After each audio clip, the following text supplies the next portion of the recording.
boa parte das pautas que hoje são importantes nesse país foram construídas a partir da militância dessas pessoas negras no movimento. A Zoilda foi uma delas, ela tem um papel importante no movimento negro brasileiro.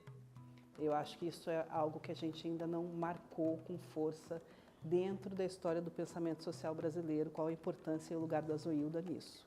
Ela estava preocupada com a questão negra, mas ela estava preocupada com a questão da diversidade, percepções diversas de valores, né? Valores civilizatórios, até que ela vai desenvolver o trabalho dos valores civilizatórios afro-brasileiros. A gente fala em autoras como Bell Hooks, pensando no campo da educação, mas a gente não cita com tanta regularidade a Zoilda, tanto quanto a gente cita a Bell Hooks. E a Zoilda talvez consiga explicar para a gente melhor algumas coisas do que a própria Bell Hooks, porque a Zoilda vai pensar a partir dessa cidade que a gente está agora. A Zoilda era uma pessoa apaixonada por educação, ela era professora alfabetizadora e estava fazendo mestrado em educação na Fundação Getúlio Vargas. Então era uma pessoa que ela não só vivia o que hoje se fala chão da escola, como ela pensava esse chão da escola.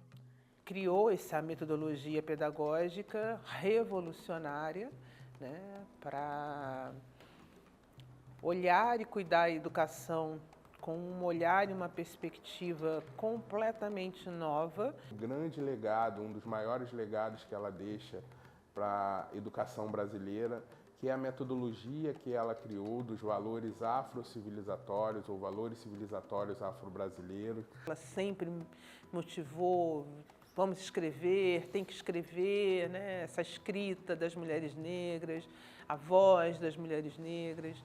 Então a Zoilda era essa mulher incrível e não por acaso, né, ela deixa esse legado incrível como não só como ativista e intelectual negra, mas também como professora e como um ser humano. Meu desejo de estudar é justamente para usar esse instrumental como um mecanismo de tocar no coração dessas pessoas, no sentido de tem que ter dinheiro, tem que ter investimento, tem que ter formação, para que interfira de alguma forma nesse quadro. Isso é de fato alguma coisa que me sensibilize. Nós trabalhamos no Programa Especial de Educação no governo Brizola, que foi um programa criado para a implantação dos CIEPs. E foi através dela que eu conheci muita gente, né, do movimento negro, da educação. Nada dela é superficial. Tudo dela é muito pautado ali, estudado, lido, relido. Então, que mulher é essa? Pontuando que uma das pessoas que nos ajudou a compreender esse caminho dessa construção da luta antirracista na área da educação, principalmente, se chama a Zoilda Loreto da Trindade.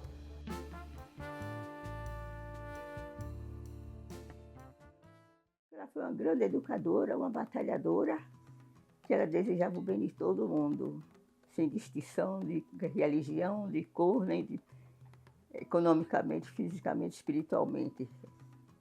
Convivi com uma Zoilda que era, ao mesmo tempo, uma pessoa extraordinariamente pedagógica, mas também uma pessoa muito irreverente, uma pessoa que não levava desaforo para casa e tinha uma agulha muito cirúrgica de resposta, em que ela tocava, né, as pessoas de uma maneira muito profunda, lhe dava uma catucada que tirava as pessoas do lugar. A Zoilda teve sempre esse olhar da potência, né? Olhar a potência do outro, a potência das crianças, a potência em tudo.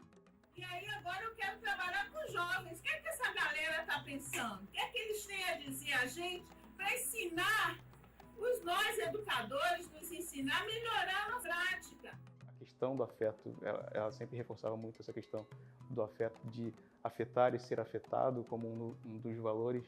E isso era muito real, isso era muito presente, isso era muito forte, muito marcante no que ela fazia no dia a dia.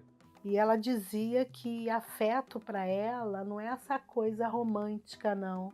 mas é a nossa capacidade de não sair da mesma forma de um encontro.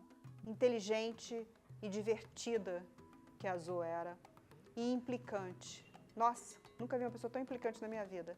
A Zoilda odiaria que a gente ficasse aqui romantizando ela, a vida dela. A Zoilda não era nada romântica, não gostava dessa muito salamaleque, nada disso. O negócio dela era ação. A Zoilda sempre foi aquela pessoa também de muitos lugares, né? De estar inovando, e nunca estar sozinha, né? De estar sempre levando muita gente, muitas mulheres, né? A Zoilda era uma mulher do mundo. A Zoilda era uma mulher diversa, a Zoilda era movimento. Ela que vai dizer que os filósofos estavam muito preocupados em constatar, mas estava na hora da gente mudar esse mundo. Ela sempre sabia de uma coisa nova acontecendo, era uma curiosidade assim, infindável, né? Ela sempre estava lendo, sempre estava sugerindo um novo livro, um tema. Eu me lembro da Zoilda sempre lendo, assim. Várias estantes, paredes, pelos meio do quarto, todo só livros. Ela tinha, sei lá, eu acho que mais de 3.000, 4.000 catálogos ali naquela biblioteca. Um acervo de vida, né, de produção, de referências, e era um espaço meio que sagrado por ser organizado, né, e pelas relíquias que lá existiam, né, de produção acadêmica mesmo. Acho que tinham exemplares de livros que eu nunca tinha visto na minha vida. Eram os livros, as fotos, os livros de arte também. Tinha muito livro de formação da lei, história e cultura afro-brasileira, da diáspora. Eram todas as áreas possíveis, né? Aquilo que ela produzia, que ela falava, ela tinha muitos livros sobre, né? Então, muitos livros sobre música, psicologia, enfim, educação, né? Raça, etnia. Textos que ela escreveu, datilografados, documentos de uma maneira geral, é um acervo riquíssimo. Manuscritos e outros tipos de documentação lá, né, de próprio punho da Zoilda, etc., que a gente pode ver e que talvez nunca tenha sido publicado. Acho que isso é algo importante. É fundamental a gente ter um cuidado com acervos dessas intelectuais e dessas educadoras negras. É super importante porque o movimento negro, como diz Nilma Nino Gomes, o movimento negro é um movimento educador. O acervo da Zoilda é extremamente rico. Ele conta não apenas uma história da militância política, organizativa da Zoilda, do ponto de vista da luta antirracista, dos direitos e da educação, mas também tem uma parte pessoal da Zoilda com seus documentos, com suas vestimentas, indumentárias, inclusive do ponto de vista da sua religiosidade, que nós recebemos no âmbito do AEL, né? E para nós foi uma experiência muito rica poder trabalhar com esse acervo, que, salvo engano, é o único até agora que nós temos focado na experiência da luta antirracista e da educação. Eu percebo que, de maneira geral, o recebimento desses acervos dentro do projeto Memória Negra, eles agregaram muito ao acervo geral da universidade. E nós estamos falando do acervo da Unicamp, uma grande universidade, uma universidade que preza muito por sempre construir bons acervos, investe nisso. Esse conteúdo está dando vida, né, realmente a natureza que ele tinha, que era a natureza pedagógica, a natureza também de estar associado à história de uma mulher que é uma das mais importantes da pedagogia desse país, e que esse conteúdo está servindo de ferramenta e instrumento para apoiar organizações num trabalho educativo, né?